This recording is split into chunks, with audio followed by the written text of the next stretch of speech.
Howdy, y'all. Welcome back. We're going to have another story time. These stories are going to be, this one is going to be in two parts. So this evening I'll be bringing you part one of the story entitled The Six Swans.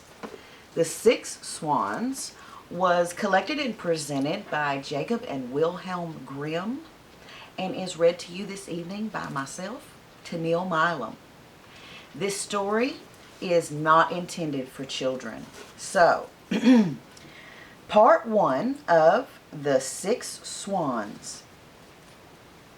Once upon a time, a king was hunting in a great wood, and he pursued a wild animal so eagerly that none of his people could follow him. When evening came, he stood still, and looking round him, found that he had lost his way. And seeking a path, he found none. Then all at once he saw an old woman with a nodding head. She came up to him, and he realized she was a witch. "My good woman," said he, "can you show me the way out of the wood?"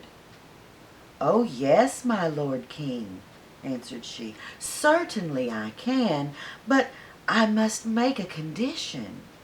And if you do not fulfill it, you will never get out of the wood again, but you will die here of hunger." "What is the condition?" asked the king. "I have a daughter," said the old woman, "who is as fair as any in the world, and if you will take her for your bride and make her queen, I will show you the way out of the wood." The king consented because of the difficulty that he was in, and the old woman led him into her little house, and there her daughter was sitting by the fire. She received the king just as if she had been expecting him, and though he saw that she was very beautiful, she did not please him, and he could not look at her without an inward shudder.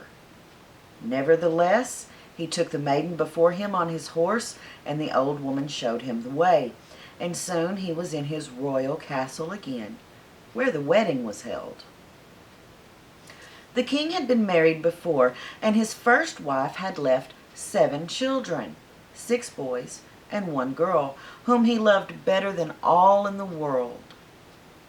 And as he was afraid that the stepmother might not behave well to them, and perhaps would do some mischief, he took them to a lonely castle standing in the middle of a wood.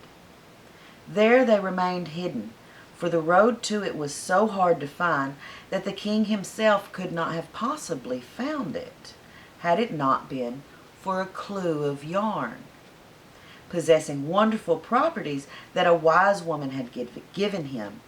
When he threw it down before him, it unrolled itself, and it showed him the way.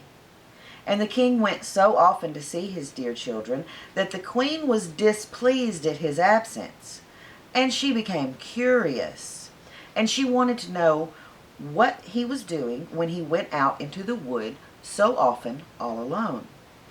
So she bribed his servants with much money, and they showed her the secret, and they told her of the clue of yarn, which alone could point out the way. Then she gave herself no rest until she had found out where the king kept the clue. And then she made some little white silk shirts, and sewed into them each a charm, as she had learned witchcraft from her mother. And once, when the king had ridden to the hunt, she took the little shirts, and she went into the wood, and the clue of yarn showed her the way. The children, seeing someone in the distance, thought it was their dear father coming to see them, and they came jumping for joy to meet him. Then the wicked queen threw over each one of them a little shirt, and as soon as the shirts touched their bodies, they were changed into swans, and they flew away through the wood. So the queen went home, very pleased to think that she had gotten rid of the stepchildren.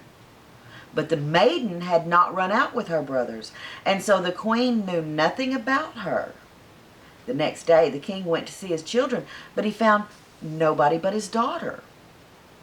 "Where are thy brothers?" asked the king. "Ah, dear father," answered she, "they are gone away, and they have left me behind." And then she told him how she had seen from her window her brothers, in the guise of swans, fly away through the wood. And she showed him the feathers which they had let fall in the courtyard, and which she had picked up. The king was grieved, but he never dreamt it was the queen who had done this wicked deed. And as he feared lest the maiden also should be stolen away from him, he wished to take her away with him. But she was afraid of the stepmother, and begged the king to let her remain one more night at the castle. And so then she said to herself, "I must stay here no longer, but go and seek my brothers."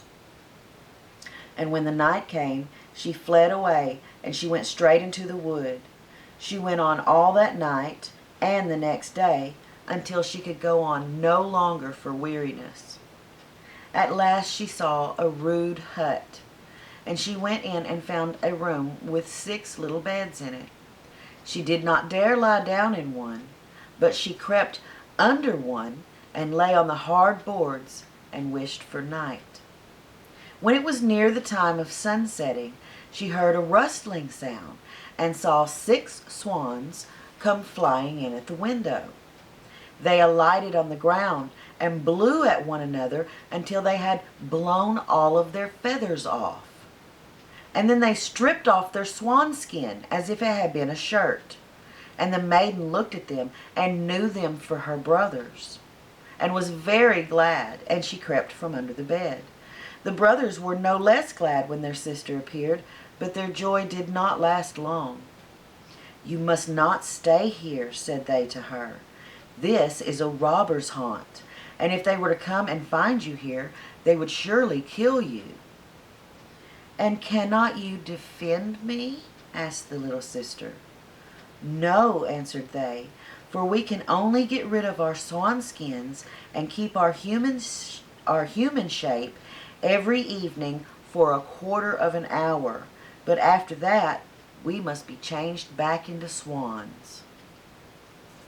So that is the end of part 1. And I hope you come back for the next story time for part 2. Thanks for joining me. Y'all be sweet.